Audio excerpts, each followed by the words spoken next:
सज्जना हो इतिहास आहे राजांचा। तानाजी मालुसरे सांगतोय जबरदस्त मावळा आहे। राज दिसतो का तो कोंढाणा? हो दिसतो ना मासाहेब। राज त्या कोंढाण्यावर ते दुश्मनांचं निशाण दिसलं ना मासाहेब। राज त्या दुश्मनांचं निशाण उतरवा आणि पुन्हा एकदा फडकवा भगवा। हे बघा औंढेकर जामकर सर्व मंडळीला आज आपल्याला कोंढाण्यावर भगवा फडकवायचा आहे। ओढून घ्या महाराज।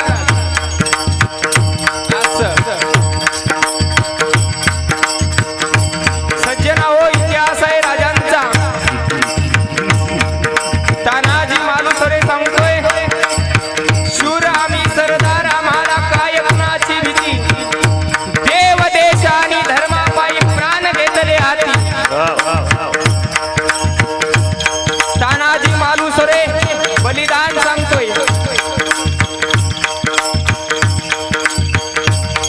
कोकणामध्ये उमरठे गाव आहे।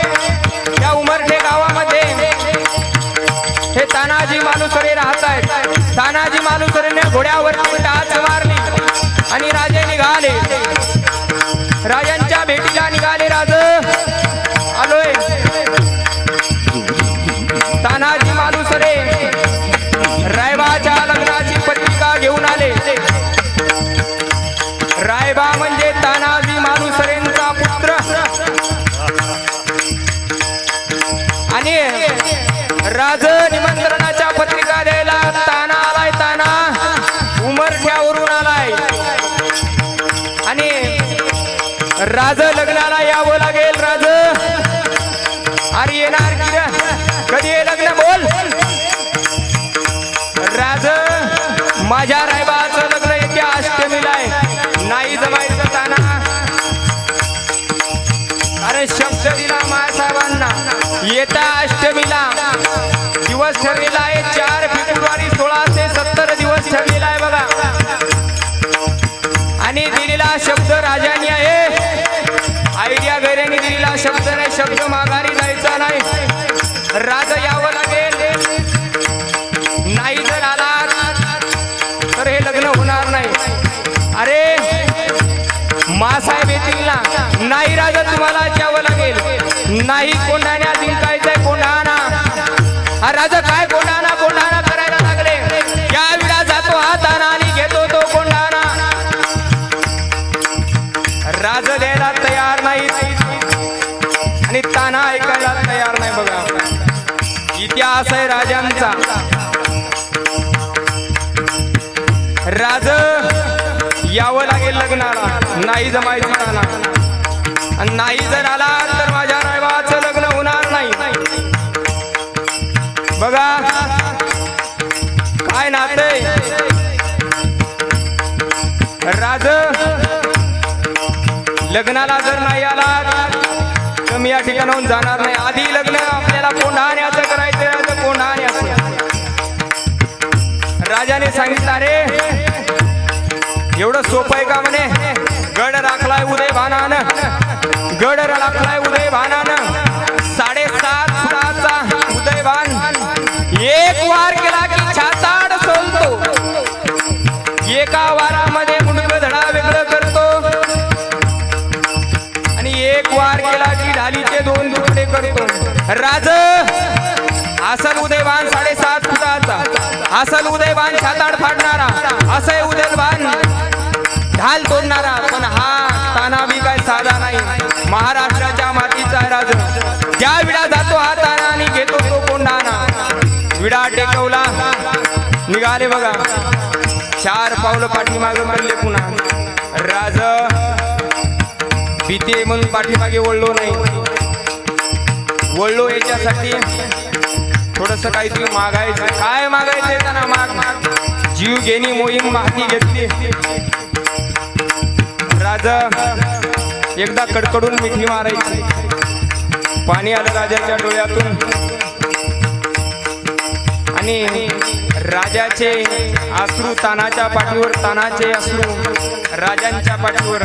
हे बघा, ज्या ज्या वेळेस राजांचा इतिहास हातामध्ये घेतो त्या त्यावेळेस डोळ्यामधून पाणी येतं.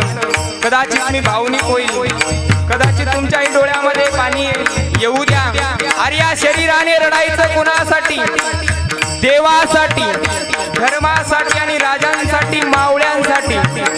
निघाले गड मोहीम कोंढाणा आणि निघाल्याच्या नंतर रात्रीची वेळ आहे. शेलार मामा, 80 वर्षाचे शेलार मामा सोबत आहेत. आज 80 वर्षाची माणसं जगत नाहीत.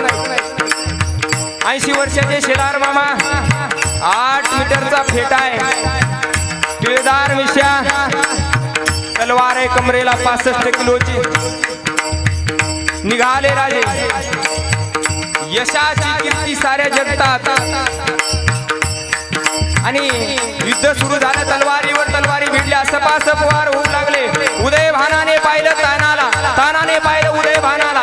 एकमेकावरती तुटून पडले, धडाधड वार व्हायला लागले. खनखन खनखन खन आवाज व्हायला लागला. कोण कोणाच्या छाताडात मारते, कोण कोणाच्या पाठीवर, कोण कोणाच्या मनगट तोडते. आता दोघांचं दोन सिंहाचं युद्ध भिडलं बघा. सर्वजण पाहायला लागले म्हणे, वा, दोन शेर, दोन वाघ लढायला लागले. सर्वजण थांबले, सर्वजण तुमच्याकडे बघतायत. भयानक युद्ध सुरू आहे. राजा इकडे वाट बघायला लागला. राजा वाट बघायला लागले म्हणे, अजून गवताची गंज कसं काय पेटली नाही, अजून भगवा फडकला नाही. एक वार तानाच्या डालीवर, तान्याच्या डालीचे 2 तुकडे आणि भयानक आता युद्ध सुरू झालं. खणाखण तलवारीचे वार होऊ लागले, रक्ताचे माठ वाहू लागले. आणि आता एक वार तानावरती, तानाचं छाताड सोललं, रक्त निघू लागलं. आणि मामाने सांगितलं, तुला सांगितलं होतं झेपणार नाही, मला जाऊ दे. मामा, अजून हा ताना हरलेला नाही, अजून प्राण शिल्लक आहे या तानाच्या मनगटात. बळ आहे म्हणे, अजून शरीरात प्राण शिल्लक आहे. सपासप वार लागले. मामा, आताचा वार खाली जाणार नाही, लक्ष द्या. दोघं एकमेकावरती धावले. एक वार तानाने उदय भानावरती, उदय भानाचं छाताड सोलून टाकलं. मामा, सांगा राजाला, जो 7 फुटाचा उदय भान आहे, एका वारात छाताड सोडतो, एका वारामध्ये मुंडकं धडा वेगळं करतो.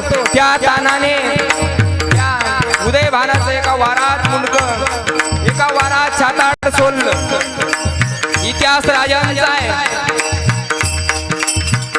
आता गड जिंकला. तानाजी मालुसरे साईडला पडलेले, इकडे उदय भान पडलेला आहे. सूर्याजी समोर आला, सूर्याजी उदय भानाकडे निघाला. उदय भानाकडे जाता जाता जाता तानाने बघितलं, अरे सूर्याजी कुठे निघाला, बघतोय जिवंत आहे का. अरे मराठ्यानं केलेला वार आहे, त्याला श्वासही घेता येत असेल बघ. मराठा म्हणजे जातीवादी शब्द नाही, जो मरकर भी पीछे नहीं हंसते, इसलिए उसको मराठे कहते. गड हातामध्ये आला, भगवा फडकला, गवताची गंज पेटली.